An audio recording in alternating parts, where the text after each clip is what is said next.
Rush Limbaugh's name is synonymous with controversy. For better or for worse, it's impossible to deny the profound mark he has left on American politics. No matter what you think about Limbaugh, the conservative radio host has had a long and notorious career. Here is his untold truth.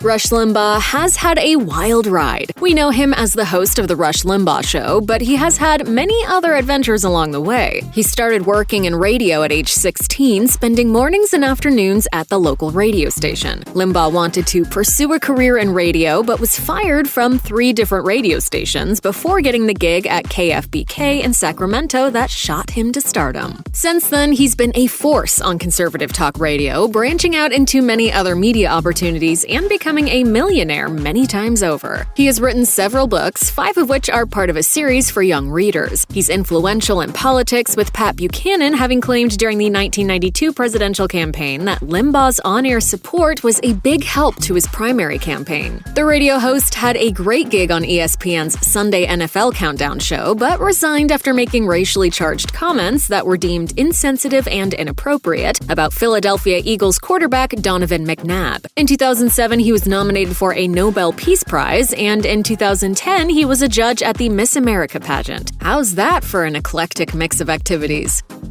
While the Republican Party focused on economic policy in the 1980s, Limbaugh spoke of populism, ridiculing the isms plaguing American society, things like feminism and racism, and listeners couldn't get enough. What Limbaugh offered was something new in the media landscape, which is a rare opportunity in the news industry. In his book, Talk Radio's America: How an Industry Took Over a Political Party That Took Over the United States, author Brian Rosenwald wrote about Limbaugh's immensely influential rise. When Limbaugh first graced the airways, Rosenwald wrote, quote, "Talk radio was not a partisan force, and it had no role in national politics. Limbaugh changed all of that." There were things nobody had ever seen or heard, and people had to tune in every day because they never knew what he was going to say. Limbaugh's rise to notoriety had everything to do with timing. Republicans had regained political steam with Reagan's popularity, AM radio needed a new hook to lure listeners, and the Federal Communications Commission's Fairness Doctrine, which required media outlets to represent multiple viewpoints on controversial issues, was abolished. Enter Limbaugh and his firebrand of combative, over-the-top infotainment. One of the great ironies of this shock jock's profound impact on American media is that the FCC's removal of the fair and balanced requirement opened the door to his openly partisan rhetoric. That rhetoric created a demand for additional conservative media outlets, which opened the door for Fox News, which used the very requirement the FCC struck from the rulebooks, fair and balanced, as its slogan. Limbaugh's beliefs seeped into American political discourse and widened the chasm between conservative media and mainstream media outlets, which many conservatives now deem fake news.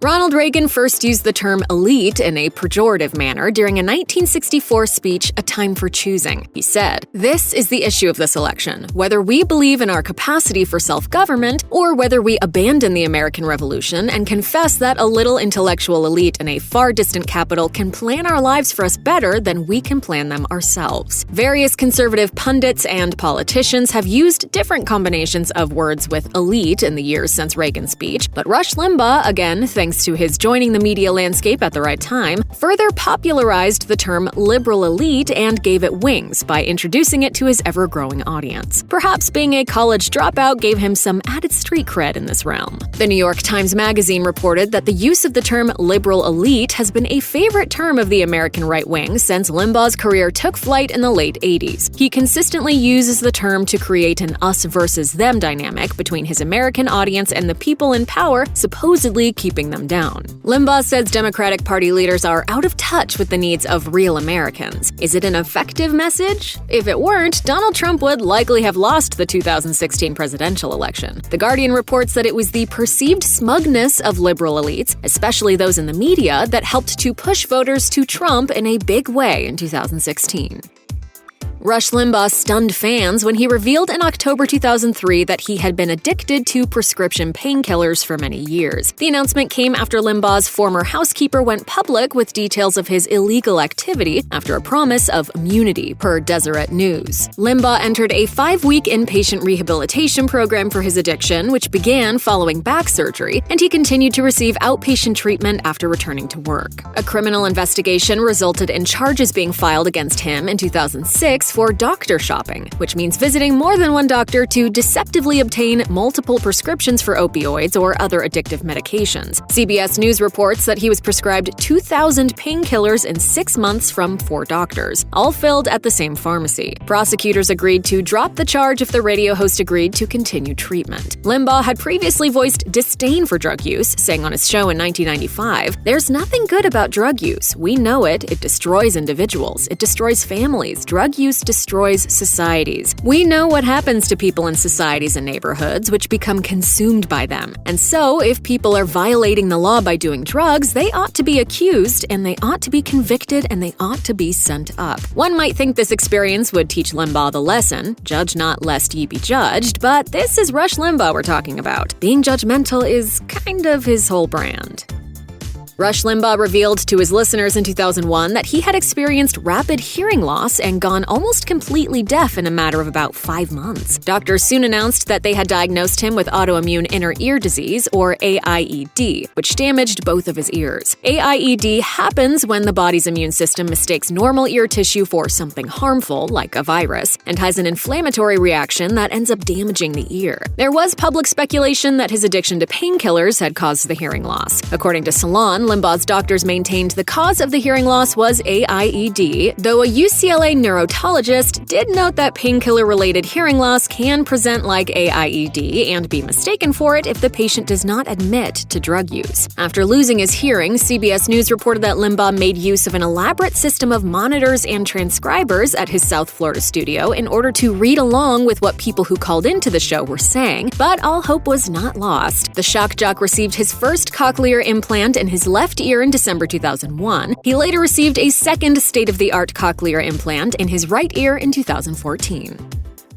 Georgetown University law student Sandra Fluke gave testimony before a congressional committee in February 2012 about her school's Conscious Clause, which prevents Georgetown's health insurance plan for students and employees from covering oral contraceptives. Within days, Rush Limbaugh inserted himself into the story, insinuating Fluke had shared her own personal experiences when testifying, which was not true. Limbaugh said that Fluke, quote, essentially says she must be paid to have sex. What does that make her? It makes her a slut, right? Makes her a prostitute. She wants to be paid to have sex. Limbaugh went even further 2 days later, delivering one of his most notorious and distasteful quotes yet. Addressing Fluke and what he called the rest of you feminazis, Limbaugh said on his program, quote, if we are going to pay for your contraceptives and thus pay for you to have sex, we want something for it. And I'll tell you what it is. We want you to post the videos online so we can all watch.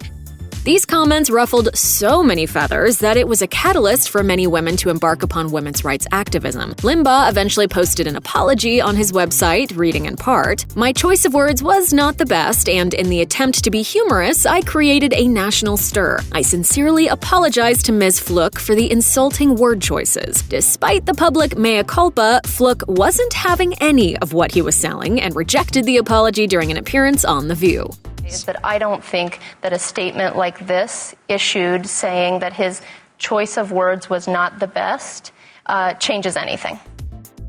Much of the public pressure that precipitated Rush Limbaugh's apology to Sandra Fluke and his feminazis tirade came in the way of advertiser boycotts. Limbaugh was one of the first public figures to get the full-throttle social media boycott/cancel culture treatment, which was becoming increasingly effective at the time as social media grew to be a part of everyday life. As Advertising Age columnist Simon Domenko told BBC News at the time, this social media uprising and direct messaging to Limbaugh's advertisers, I think, week tipped the scale in terms of him deciding to make one of his rare apologies. Social media has extended the momentum of the story. While coordinated efforts to persuade Limbaugh's advertisers to jump ship were successful, he remained the #1 syndicated radio talk show in America, and many advertisers wanted to reach his audience of millions of listeners per month. For that reason, the attempts to run Limbaugh off the air were ultimately unsuccessful. If counting money isn't one of Rush Limbaugh's hobbies, he's seriously missing out. Forbes ranks him as number 11 on their list of the world's highest-paid celebrities, with an $85 million annual salary. He was the world's highest-paid radio host from 2008 to 2018 per Fox Business, but he was bested in 2018 by Howard Stern and is now number 2. In 2008, Limbaugh signed an out-of-this-world contract with radio giant iHeartMedia, then known as Clear Channel Communications, which amounted to $400 million over 8 years. He extended the contract for an additional 4 years in 2016 and re-upped again at the beginning of 2020. On the holdings side of things, Celebrity Net Worth says Limbaugh is worth a whopping $600 million, which includes a $26 million home on the water in West Palm Beach, Florida. His sprawling estate features a garage full of sports cars and a private jet. Check out one of our newest videos right here. Plus, even more Nicki Swift videos about your favorite celebs and media personalities are coming soon. Subscribe to our YouTube channel and hit the bell so you don't miss a single one.